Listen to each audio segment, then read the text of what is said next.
Hi, welcome to the show, the Ketriana Yvonne Show.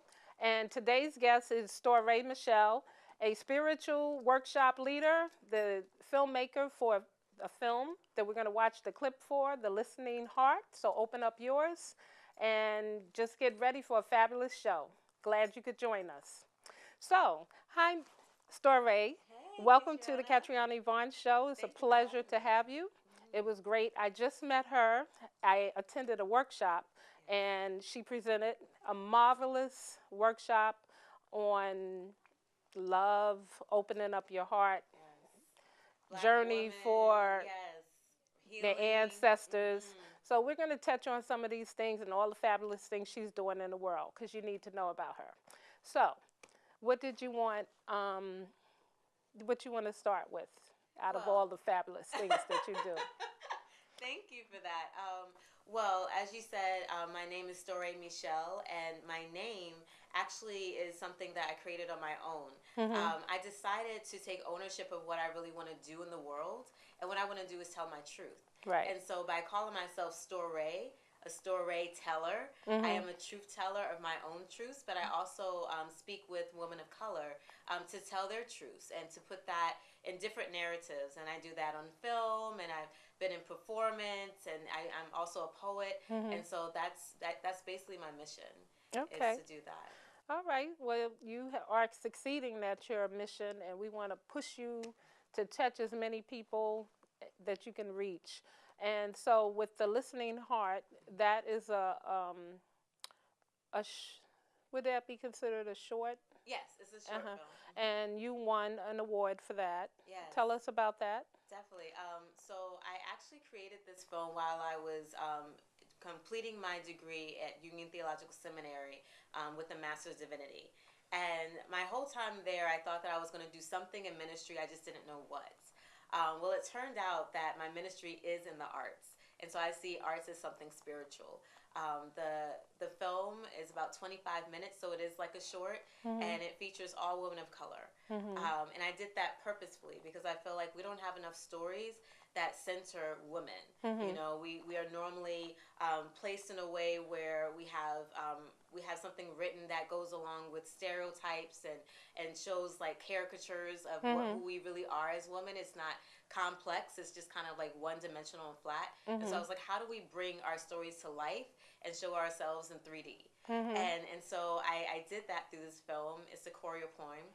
So it's a combination of poetry, movement, and song. And I won the award for the Robert E. Sieber Award, Okay. which is given to theologians who have done amazing work and worship in the arts. And so I was grateful to be a part of that and to have this film be featured in that way Mhm. because it means that they are seeing that the voices of women are worthy, Mhm. and that it is a ministry. Yes. It is something that is healing for who we are and all of our stories. Mhm. And it definitely was healing. The workshop that you did was, um, I guess, the part that, well, I attended the workshop at Brooklyn Ethical Society as a part of our, she was the guest for our writing group. And one of the exercises that we had to do was to have someone introduce you that knew you Mm-hmm. and do it from their voice, like how they would introduce you. And that, and everybody was just like, wow, that was such a interesting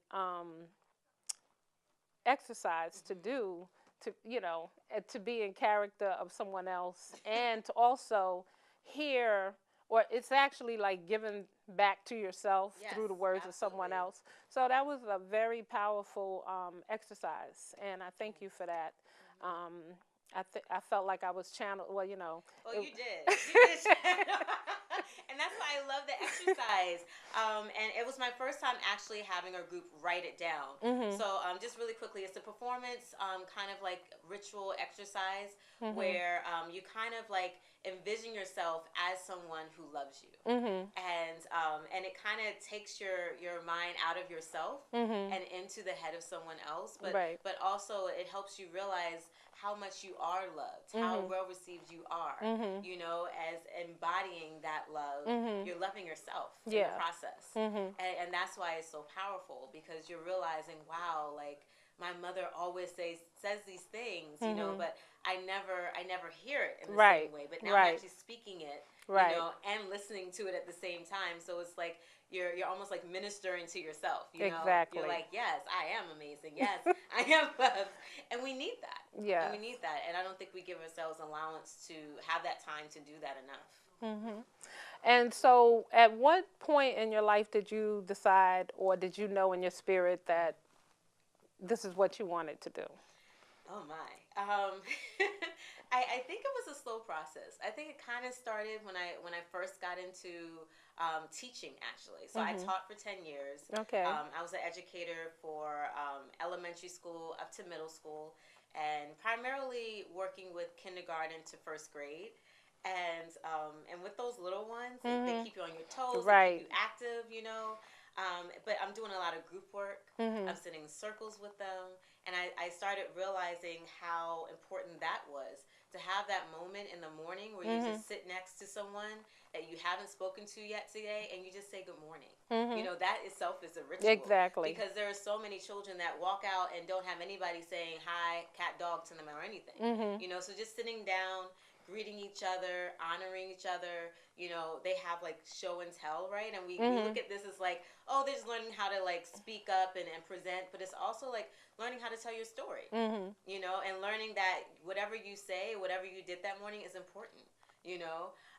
And so I think it started kind of there, but then I became more mature in the journey as I moved into divinity school, and I Mhm. started working with adults.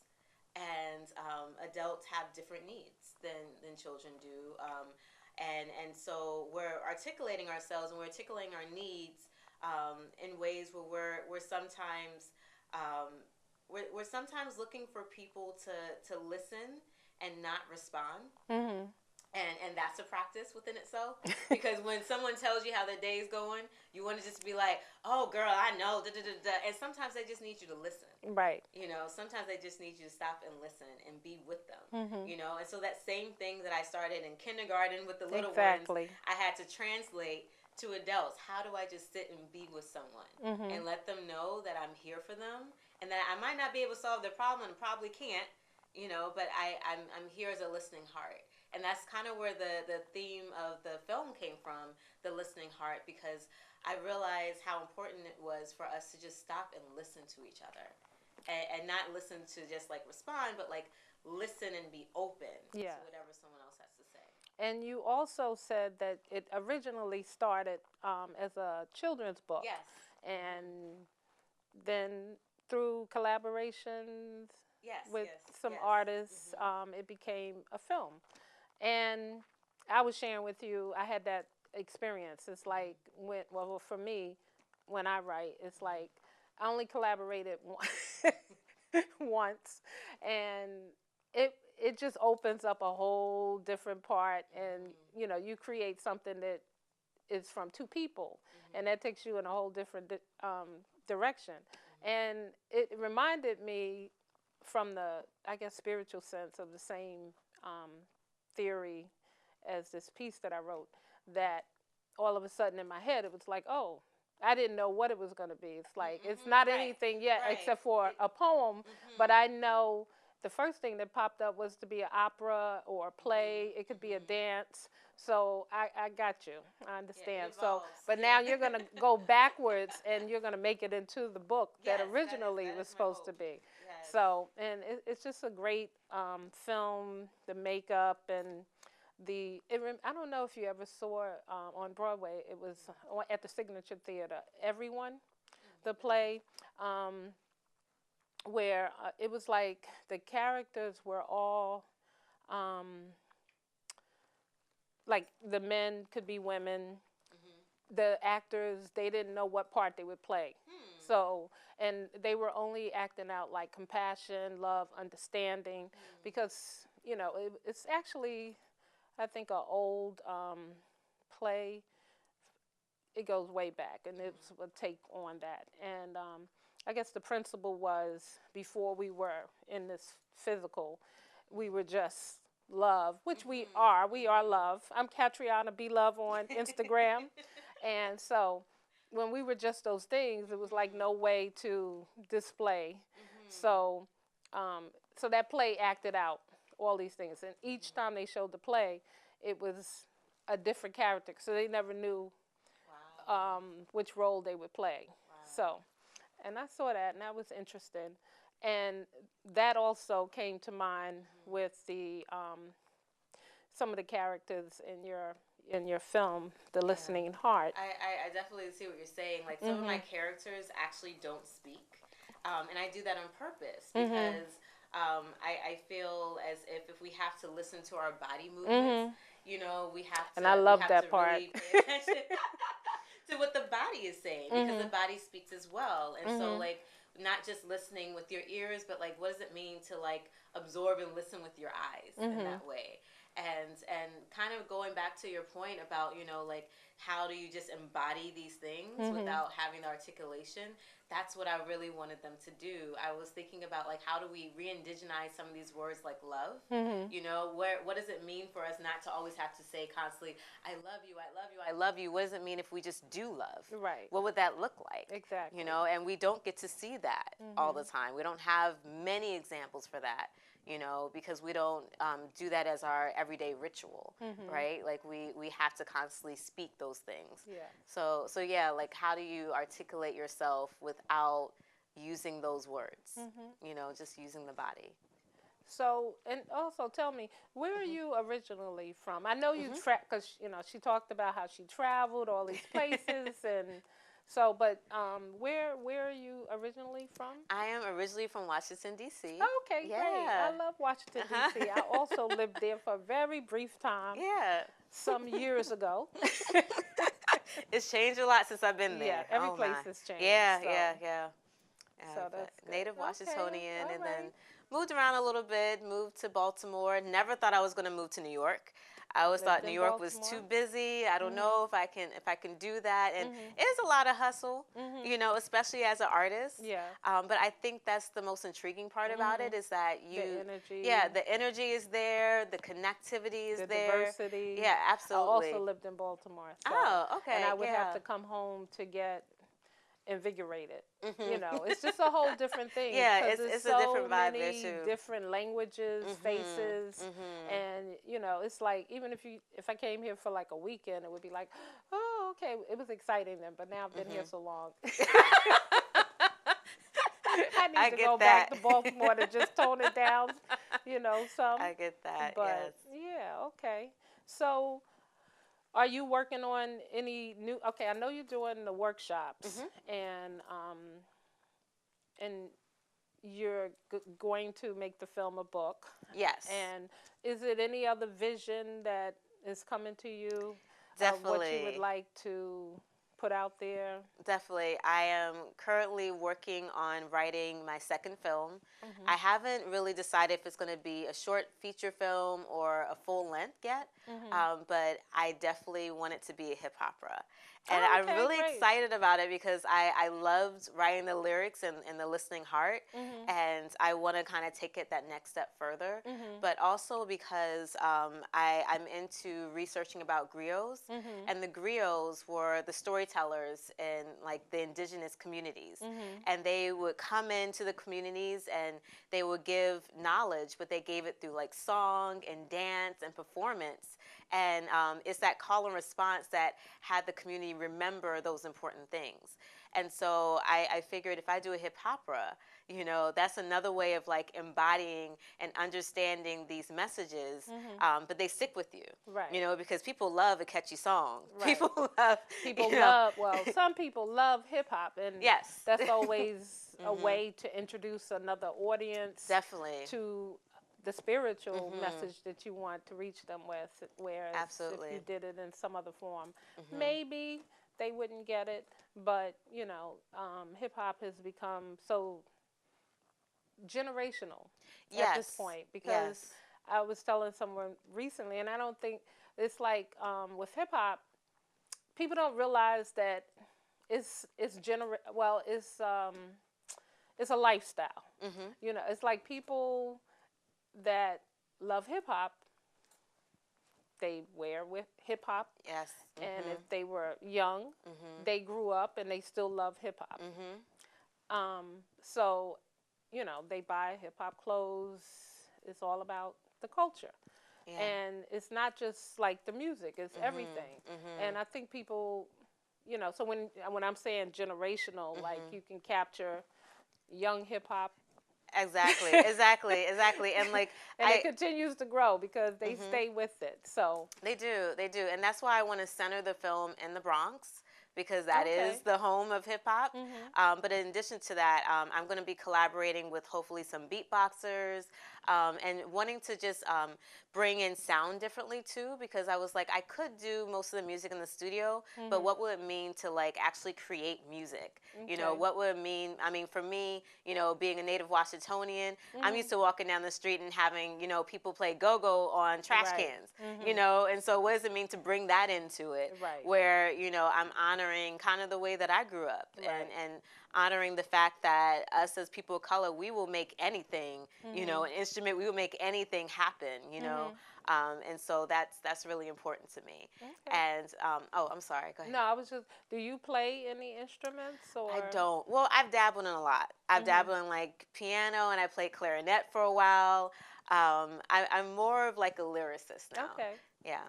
Is that something you would like to share with us today, or? I can. I Okay. can. I can. I have some poetry that I can definitely bring in. Okay. Mhm. So we'll do that a little towards the end of the Mhm. show, Definitely. and let you end it with that. Okay. Is that something you have to get something, I have or? to get something for Okay. that. All right. So we'll get to that, Mhm. but that would be wonderful. And so in your travels, when you went, tell us some of the places that Mhm. you went with your film and Mhm. how those experiences were for you. Definitely.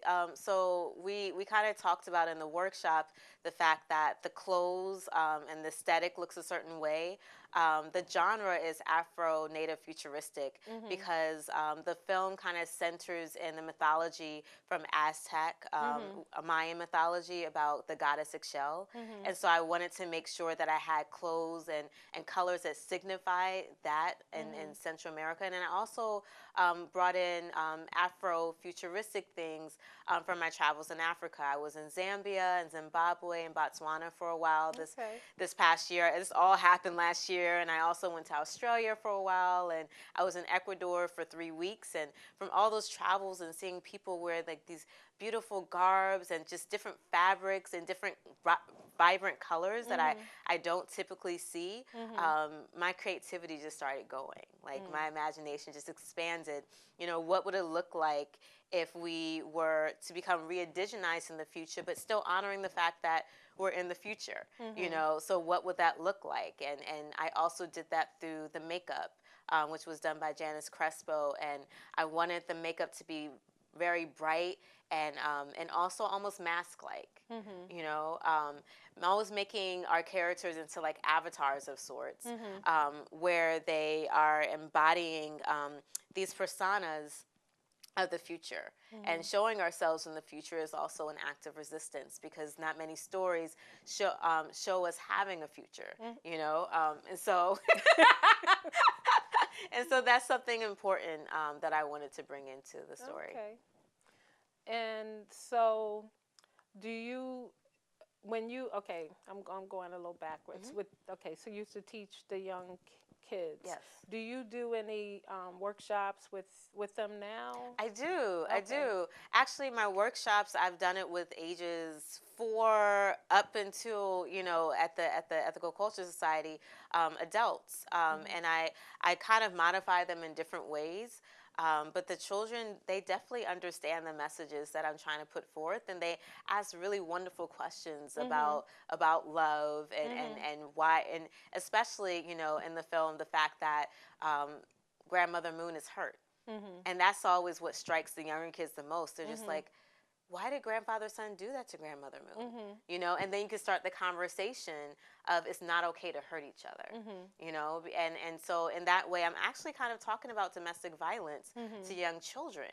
And that's normally like a no-no. We normally kind of back away and we're like, oh no, children can't handle that. But it's like, oh no, children are already seeing that. Exactly. They already know it exists. And if we continue to ignore these topics, they're going to grow up thinking that those are norm. Yeah, right. that's the normative. And it's not, it shouldn't be normal. And so like we have to kind of like will them in where we're having conversations with them that are real and we're telling the truth. We're not saying that love is just, you know, rainbows and lollipops and a prince coming to sweep you up on a white horse, you know. That love doesn't look like that all the time, you know. And actually, let's talk about what love is and what love isn't. Because we're given all these myths about what love is, but it doesn't serve us. It doesn't nourish us. It means that we're constantly just giving ourselves and sacrificing ourselves and not giving back to ourselves in any way that serves us well. So having those conversations, those workshops with the young ones, I believe kind of lays the groundwork for those deeper conversations that they can have with their families and communities. And I can just imagine. So what has been, I don't know if you remember, like any questions a younger person may have asked, because I'm pretty sure it's been something to pop up where you have to say, okay, let me think about that. Do you well, one of the questions that they also ask, because it features all women of color, is why is grandfather's son a woman? You know, like why it shouldn't grandfather's son be a man? Is that really grandmother's son? You know, like they get really confused about that. And so we talk about gender then. And we talk about the fact, you know, William Shakespeare, he had all men play all different parts. Why can't a woman play all different parts? Why can't we focus on women? You know, and then they start realizing, oh, yeah, that's true. You know, and so you're changing the discussion when you see all women on the screen. And they see that. And they see that automatically. And so they're able to have those deeper conversations about what it means for a woman to maybe dress in a masculine way and still be a woman or be seen as a man, and that's okay too. And those are also like those tough conversations that parents don't normally know how to have with children. But I think that we also don't give children credit for the fact that they can handle those big conversations because they're ready for it, because they're absorbing so much already, and they're trying to make sense of all these things. And so it's the best time to have those conversations when they're ready and they still have that open heart to having those conversations. And also a lot of the children, they come as they're called rainbow children, indigo children. And they come to the world, as you know, we joke about it, but a lot of people don't realize the truth of it. And the truth of it is that they actually do come to the world to they have gifts to share and knowledge, and it's for us to take in. But because we're adults and we've been here, we don't even get it. So these are the same children that end up being given medication, being diagnosed as whatever you want to take out the book. But really they're gifted and they're ahead of us. And we just haven't caught on yet. So if you do, I think it's important that if you do have a child and you recognize, oh, you know how you say, oh, they're a little different like I was. Like I guess the terms change over time. Oh, and actually Prince had a CD, The Rainbow Children, which was based on that whole concept. So some people, you know them as indigo children. Back in the day, it was rainbow children and flower children. So it's just the age of Aquarius. So, if you have a child and they're trying to tell you something, you need to open up, listen to them, because their heart is open. And sometimes with us not knowing, we might close them off. Because they get shut down. And we don't want to, I think the way, I'm going into raising children, but it's respect their voice. Because it's a very powerful voice. And like in this time, it's like you want your children to stay in that mindset of not like what society is going to dictate, but for them to be free to express what it is that they want us to know. Absolutely. And then as a people, we can heal, we can grow, but we have to remain open. We have to listen to each other and respect them as sometimes they come as a little adult. Yes. You know, that you, you know, you say, oh, they've been here before. Yeah, and they may have something to tell us. So let's be open to that. Absolutely. You know, so, I mean, I have nieces. I don't have children, but I have worked with children.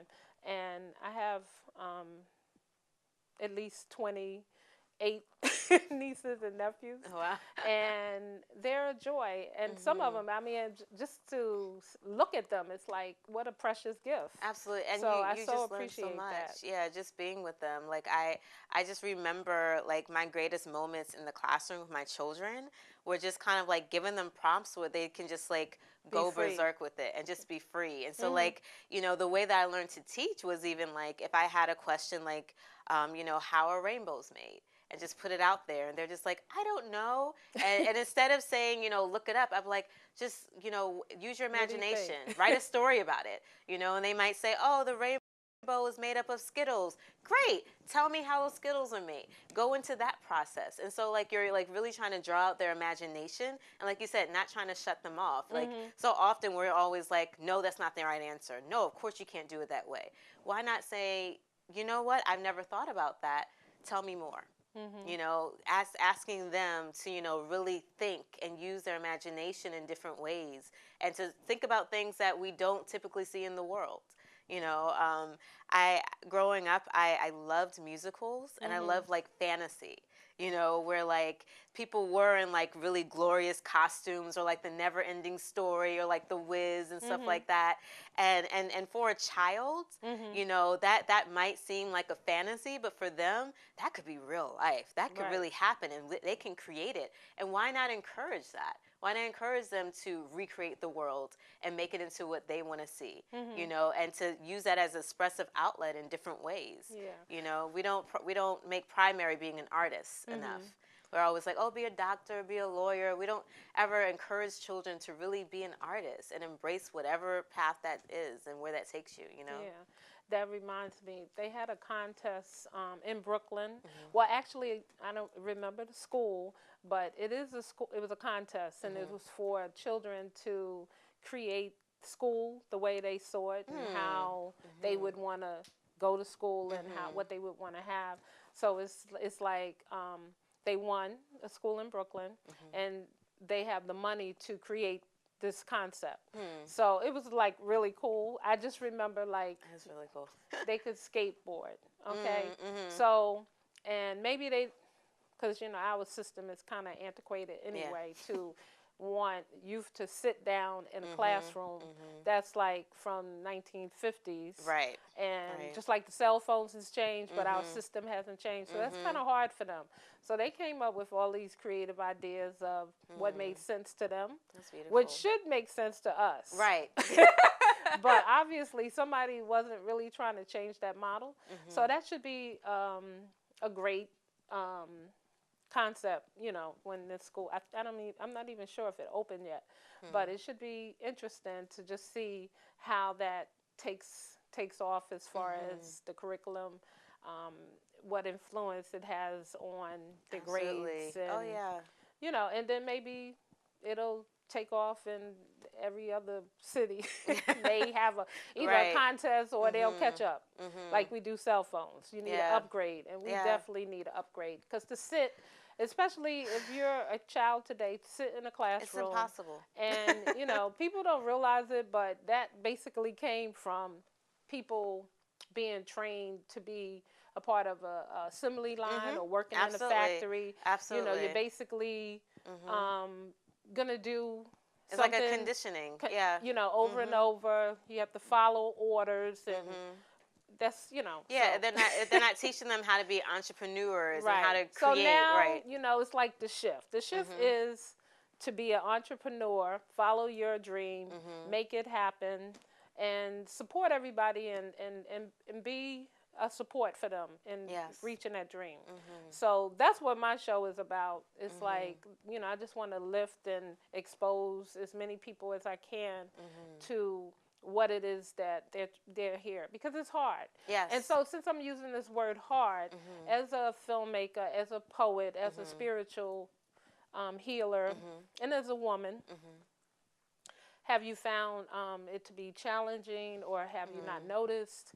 Has it, you know, as far as equality in Mhm. film, Mhm. I know at Brick they had a panel of black Mhm. filmmakers Mhm. and women, Mhm. and they talked about some of those issues as far as like the um, the films and entering Mhm. contests, and just having people push, that there is a market for Mhm. black filmmakers, Mhm. women, and and I think they're about to realize that with the upcoming Black Panther movie Yeah. that Yeah.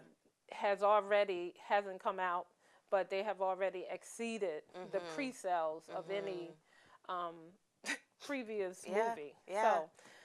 So have you had any experiences that weren't like um, ideal Hmm. for? Well, I will say, I've collaborated a lot. But I have to say, when it comes to film, whenever I'm like on a film shoot, I'm surrounded by men. Yeah. And I'm just like, and I might be the only woman, and I'm not directing, but I'm the stylist, and so they're like, Mhm. oh, that's a job for you, Mhm. and then Mhm. they're doing all this other technical stuff, and they kind of push you out the way, Mhm. and so I'm new to the field of film, but Mhm. I've already seen how male dominated it is, Mhm. and how they don't make space for women, or Mhm. they, if they have a woman at the center Mhm. of the film, it's written in a way that they want to direct the woman, Right. and so I'm looking forward to collaborating with more women Mhm. when it comes to film and directing and crafting and things of that nature. Mhm. Um, Film festivals are tricky, Mhm. and they're mostly tricky, I think, too, because of resources and funding. Mhm. Because even like in the small film festivals, they are looking for people that are probably spending more than $10,000 on their films, Mhm. and finding that kind of resource is hard Mhm. unless you know somebody that knows somebody that can get you the resource that you need. Wow. And so I've been definitely looking for a lot of grants for women, Mhm. especially women of color that are trying to get their start in the film world, and hoping that something comes through. And I'm grateful that those programs do exist, but just by the fact that they exist, it lets you know that it is more tough for us to get those resources and to Mhm. get into the field, and to be seen as more like co-creators, and not just like stand here or take care of Mhm. this and then we got all the big stuff. Right. Mhm. And so that's something that I definitely have seen, and as just as an artist, as a poet, I feel as if I've been embraced more in that field. Maybe it's because we have so many women who have already paved the way for us in that way, and Mhm. so we are known as poets, and poetry is our language, and so I feel very settled in that area. But yeah, and definitely in other areas, I realize I need the community. I need the Yes. community. I need to be surrounded by other women that are already knowledgeable and can kind of like mentor me and guide me on that Mhm. path, because it is a hard road. And as we've already seen, like at the Golden Globe Awards, how like they have all these men for best directors, but where are the women? Mhm. And the women are They're right here in the on my audience. show. Yeah, they're here to show. Like why aren't we seeing them? Get nominated for these things as well. So yeah, I believe that we're we have more consciousness about that now, Mhm. and so it doesn't mean that it's going to be easy, but at least there's a path that I can follow Mhm. um, on that road. So Right. So we will connect you to all the producers and yes, directors please. that I have in my at my disposal that have been. Mhm. It's actually been a lot of women. I mean, I Mhm. clearly know some from that's been in the business Mhm. in the '80s, and they're still Mhm. going strong. Mhm. Um, and you know, and that's what we need to do. It's like everybody needs to embrace each other on their Yes. projects and Mhm. just turn this whole thing around, Mhm. you know, and then we'll get to pick out and pick the one man to be in the show and you know, don't worry, Eric. I will include you. That's my director today. So yeah, but I'll never forget. Mhm. But yeah, so it's definitely challenges, but Yeah. people like you will handle what there is to Mhm. handle. And so, is there so the theology part? I'm sorry. Mhm. Is it? Do you do ministry? And I know it's within your workshops and Mhm. in your work, Mhm. but do you do anything else like where you know, I don't know. No, I actually don't. So it's interesting. So going into divinity school, I thought that I would be working in a church Mhm. until I realized that my church is my community. Mhm. And so my work is primarily with community, Right. and that is my spiritual work. And I realized I work in churches here and Mhm. there, but I realized that my work is really steeped in being with community, and Mhm. that for me just comes from the fact that uh, one thing that I loved about theology school is that they made primary the fact that um, we we need each other. Mhm. We need each other in this process, Mhm. and I think that by working in community, I'm answering to that. Right. I'm answering to the fact that I can't do any of my work without you. You Right. know, Mhm. and I have an artistic community that I can call on, and they can call on me, and we'll work and collaborate and be think partners for each other. And that to me is ministry. It is like the creation Mhm. of new things, the creation of spaces that we feel safe in or can be brave in together. So Mhm. that Yes. that's my ministry work. That's great.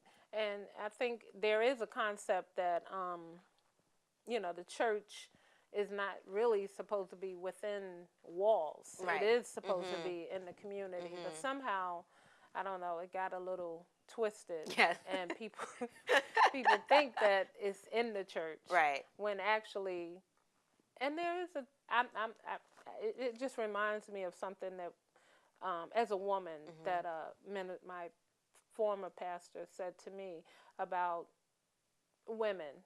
Mhm. And it's, you know, women's work, Mhm. and not like most women you would think is, oh, you know, to be married. And then I was Right. still trying to understand for a long time, because it's like some women are not supposed to be married, Mhm. like Mhm. they have work. He didn't really go into all of it. Mhm. So, you Mhm. know, as you go through the years and, you know, things happen, and you kind of say, oh, well, maybe this is what my work is in Mhm. the community. Mhm. And not every woman can be, you know, like if you have a family, Exactly. that's a big responsibility. Mhm. And, you know, so that's always been interesting. So we're going to keep doing our work in the community. And Absolutely. I'm going to take a break so that you can do some poetry. Yes. Okay. And we'll be right back. Okay? Magic moon. I open my mouth as wide as I possibly can. I will be a woman with a moon falling from my mouth. The moon made it uncomfortable to speak, sore from sinking into a fixed posture, soundless aches, battle scarred craters, cold gazes. The moon harvested the power of what I now speak. I scratch at my roots, scratching out the stinking thoughts, scratching out the dead air. Wild thoughts are sent flying, daggers in the wind. I am shielded by my truth. What I am left with is unexplainable in any language, incomprehensible and changing. Magic moon. I am rooted and yet extended. Bees buzzing round, are they jealous because stars shine bright? Picking one that sings to my garden, covered in midnight orchids, steeped in moon's residue. What was silent and bare is now saturated, full, never again empty. My stages of growth are reflected in the stages of moon, cycling upward, making room for other moons, as our mouths now wide clearly speak. Dancing lampposts, singing loudly in a new key, glowing in the darkness, resonating with conviction in our hearts. Full moon, dark moon, new moon, magic moon. Eggshell carefully sliced these peaches and placed them in a pan. Without looking, Eggshell reached and touched a slimy one, its color muddled with white and green speckled skin. Oh, Mama, this one is rotten. There's no way we're eating this. Love honors difference. Love honors difference. Looks deeper Looks deeper to see the sweet. What is love, I ask of you? Grandfather's sun is warmest in the morning. Eggshell patiently waited for the story. Before she was Grandmother Moon, she was Lady Rainbow, catching colors in her loom. She weaved the finest cloth, silky, fuzzy, and soft. Hi, welcome back. You just watched the trailer for The Listening Heart, and now I'm gonna have Storae. And you also watched a scene. So can you tell us about that scene? Sure. So the Listening Heart is based on an Aztec Mayan myth about the goddess moon Ixchel. And it centers actually a child. And this child is a healer. And so this child heals through listening. And so the child is listening for language around this word that has to be re-indigenized because it no longer exists in the word. It no longer exists in the world. And that word is love. So the child lives in a world where nobody just says the word love, they do love. Mm-hmm. And so when the child hears the word love, the child's like, what does that word mean? And so we kind of journey with this child, the child healer, and learning about the word love. In this clip, we have the tiny universe. And the tiny universe is the kitchen. And I framed the kitchen as a tiny universe because for myself growing up, that's where I learned the most. Was in the kitchen, sitting with my mama or sitting with my grandmother and chopping things up and cooking and really nourishing ourselves in the moment and having rich conversation. And so we get to sneak in to the tiny universe of Ixchel and Mama in the kitchen as she learns about the word love. Okay. And I love that. I love the term, the tiny universe. Yes. Even though I have a tiny kitchen, so I'm always like trying to keep people out my kitchen. But that is, and then my aunt, the one that I told you, she would always say, "Oh, this is the center. Like everyone, that's where they want to be. Yes, like it get is. over it. You know, it is. It is. I had to like sneak in the kitchen sometimes, like for big, family events. I wasn't allowed in the kitchen because all the women were in there. They were having conversations I wasn't allowed to be in. But it was their tiny universe. It was their moment of like breathing. Their moment of being together. Their moment of being real with each other in a way that they couldn't be outside of safe spaces like that. Okay, great. So, so we have shared the trailer, and hopefully you'll be in some film festivals in New York, and people out there, you can take advantage and see the whole film because it is a fabulous film. It's for the whole family, and it is educational as well as spiritual awakening to what is love. Absolutely. And so I'm going to tie up things here, and as I promised, I am going to end the show with Storae taking it out on some of her poetry. And thank you very much. Thank you.